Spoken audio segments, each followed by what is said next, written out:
अब same LED को हम 9 वोल्ट बैटरी से कनेक्ट करेंगे। उससे पहले मैं आपको एक इंपॉर्टेंट चीज़ बता देता हूँ। हर एक पावर सोर्स जैसे कि बैटरी हो गया या अडेप्टर हो गया या पावर सप्लाई होगी, उसमें 2 टर्मिनल्स होते हैं, एक पॉजिटिव, एक नेगेटिव। पॉजिटिव को हम एनोड भी बोलते हैं कभी-कभी और नेगेटिव को हम कभी-कभी कैथोड भी बोलते हैं। अगर आपकी बैटरी 9 वोल्ट की है, तो पॉजिटिव टर्मिनल से आपको मिलेगा 9 वोल्ट एंड नेगेटिव टर्मिनल से आपको मिलेगा 0 वोल्ट्स। नेगेटिव टर्मिनल को कभी-कभी हम ग्राउंड भी बोलते हैं। तो आपको ये याद रखना है, नेगेटिव टर्मिनल, कैथोड, ग्राउंड और 0 वोल्ट एक ही चीज़ है। पॉजिटिव टर्मिनल एंड एनोड ये भी सेम चीज़ है। और आर्डुइनो में आपको एक और चीज़ सुनने के लिए मिलेगी, वीसीसी। आर्डुइनो में वीसीसी का मतलब होता है 3.5 से लेकर 5 वोल्ट और ग्राउंड का मतलब होता है 0 वोल्ट। वीसीसी एंड ग्राउंड लगभग आपको हर एक सेंसर पे लिखा हुआ मिलेगा। तो वीसीसी का मतलब है 3.5 से लेकर 5 वोल्ट एंड ग्राउंड का मतलब है 0 वोल्ट। अब सर्किट की तरफ वापस बढ़ते हैं। आपको एलईडी के दोनों टर्मिनल्स बैटरी के नेगेटिव एंड पॉजिटिव टर्मिनल से कनेक्ट करने हैं। फिर सिमुलेशन पे क्लिक करना है, तो ये एलईडी उड़ गया एंड हमें मैसेज भी शो हो रहा है कि करंट बहुत ज़्यादा फ्लो हो रहा है एलईडी के थ्रू। ऐसा इसलिए हो रहा है क्योंकि हमने एलईडी को डायरेक्टली 9 वोल्ट से कनेक्ट किया है और एलईडी काम करता है मैक्सिमम 3 वोल्ट पर। अगर आपको फिर भी एलईडी को 9 वोल्ट से चलाना है, तो हम इसके लिए यूज़ करेंगे एक रजिस्टर। आपको यहाँ से रजिस्टर सेलेक्ट करना है। रजिस्टर को हम एलईडी के साथ सीरीज में कनेक्ट करेंगे। तो रजिस्टर का एक टर्मिनल आपको एलईडी के एनोड टर्मिनल से कनेक्ट करना है एंड एलईडी का कैथोड टर्मिनल आपको बैटरी के नेगेटिव टर्मिनल से कनेक्ट करना है।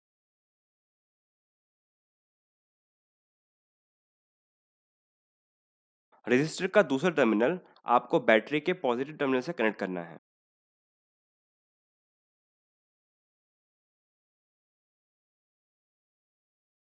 रजिस्टर पर क्लिक करके आप रजिस्टर की वैल्यू भी सेट कर सकते हैं। अभी 1 किलो ओम है। आपको सिमुलेशन पे स्टार्ट करना है। देखते हैं क्या होता है। इस बार आपका एलईडी नहीं उड़ा और अच्छे से ग्लो कर रहा है। ऐसा इसलिए हुआ क्योंकि हमने उस 9 वोल्ट को रजिस्टर ने एलईडी के बीच में बांट दिया है। एलईडी तक उतना ही वोल्टेज जाएगा जितना उसको ज़रूरत है एंड करंट भी लिमिट हो जाएगा। बाकी का वोल्टेज जो बचा वो रजिस्टर के पास जाएगा। अब आप सब सोच रहे होंगे कि रजिस्टर की वैल्यू कैसे सेलेक्ट करनी है। तो इसके लिए हम यूज़ करेंगे ओम्स लॉ। आप सभी ने ये ओम्स लॉ अपने स्कूल टाइम में पढ़ा होगा। तो ओम्स लॉ के अकॉर्डिंग होता है V equal to I R. V होता है वोल्टेज वोल्ट्स में, आर होता है रेजिस्टेंस ओम्स में एंड आई होता है करंट एम्पियर में। अब आप सब सोच रहे होंगे कि हमें ये सारी वैल्यूज़ कहाँ से मिलेंगी। तो इसका आंसर है डेटा शीट।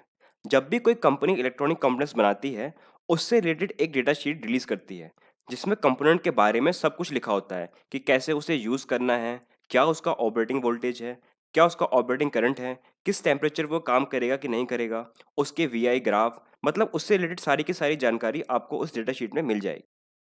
अब किसी भी इलेक्ट्रॉनिक कंपोनेंट की डेटा शीट ढूंढने के लिए आपको उसका एग्जैक्ट नाम पता होना चाहिए। तो अभी हम यूज़ कर रहे हैं ये 5 mm ब्लू एलईडी। गूगल पर टाइप करना है एंड सर्च करना है डेटा शीट।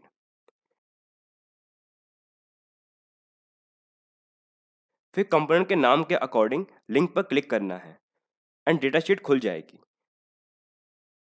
जैसे कि ये, इसमें सब लिखा हुआ है, सारे पैरामीटर्स जो मैंने ऊपर मेंशन किए। ऐसे ही आपको बैटरी के पैरामीटर्स भी निकालने हैं। हमारे लिए मेन पैरामीटर्स होंगे करंट एंड वोल्टेज।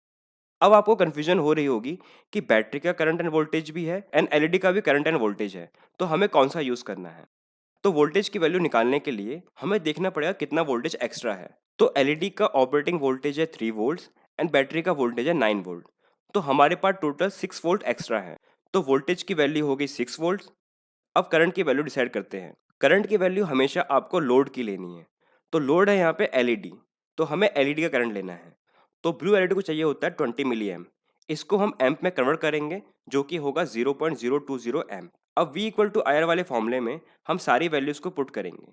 तो V है हमारा 6 वोल्ट और करंट है हमारा 0.02 एम्पियर, जिससे हमें वैल्यू मिल जाएगी 300 ओम्स। अब सिमुलेटर में तो हम ये वैल्यू इजीली सेट कर सकते हैं। बस आपको रजिस्टर पे क्लिक करना है एंड वहाँ पे लिखना है 300 ओम्स। बट जब आप मार्केट में रजिस्टर खरीदने जाएंगे, तो आपको इस वैल्यू का रजिस्टर नहीं मिलेगा। आपको मिलेगा 220 ओम का रजिस्टर या 330 ओम का रजिस्टर। तो आपको हमेशा ये याद रखना है, आपको अपने रजिस्टर से आगे वाली वैल्यू को सिलेक्ट करना है। तो यहाँ पे हम सेलेक्ट करेंगे 330 ओम। और अगर आपको रजिस्टर अरेंजमेंट का पैरेलल एंड सीरीज कॉम्बिनेशन का फॉर्मूला पता है तो आप उसको यूज करके एग्जैक्ट 300 ओम का रेजिस्टेंस बना सकते हैं। अब आपका एलईडी अच्छे से ग्लो करेगा।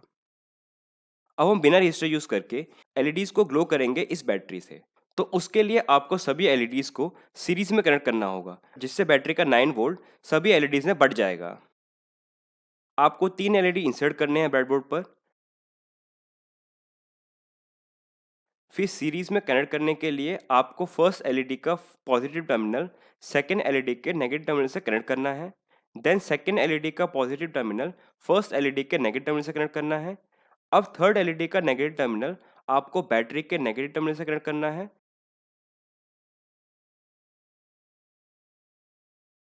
एंड फर्स्ट एलईडी का पॉजिटिव टर्मिनल आपको बैटरी के पॉजिटिव टर्मिनल से कनेक्ट करना है।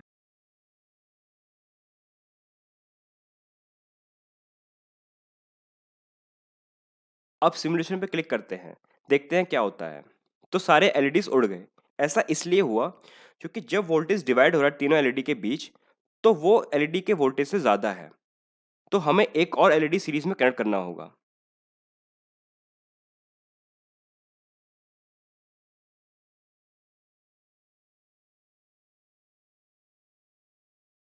अब सब ग्लो कर रहे हैं।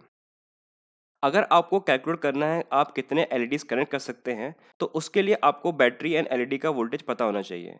ये एलईडी है 2.2 वोल्ट्स की एंड बैटरी का वोल्टेज है 9 वोल्ट।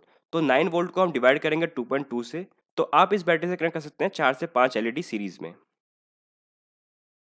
अब इन सभी एलईडीज को पैरेलल में कनेक्ट करते हैं। इसके लिए आपको सभी एलईडीज का नेगेटिव टर्मिनल एक साथ जोड़ना है।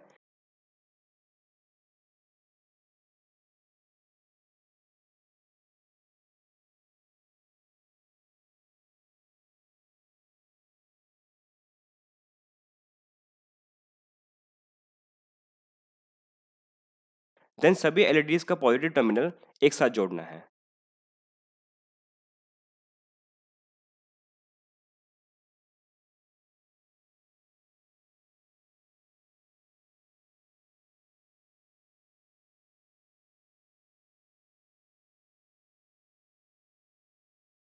अब अगर आप एलईडीज को पावर देते हैं तो सब उड़ जाएंगे। पहले कनेक्शन में कभी भी वोल्टेज डिवाइड नहीं होता है, वोल्टेज आपका 9 वोल्ट ही रहेगा। तो एलईडी ना उड़े इसके लिए हम यूज करेंगे एक रेजिस्टर। रेजिस्टर को एलईडी के साथ सीरीज में कनेक्ट करना है।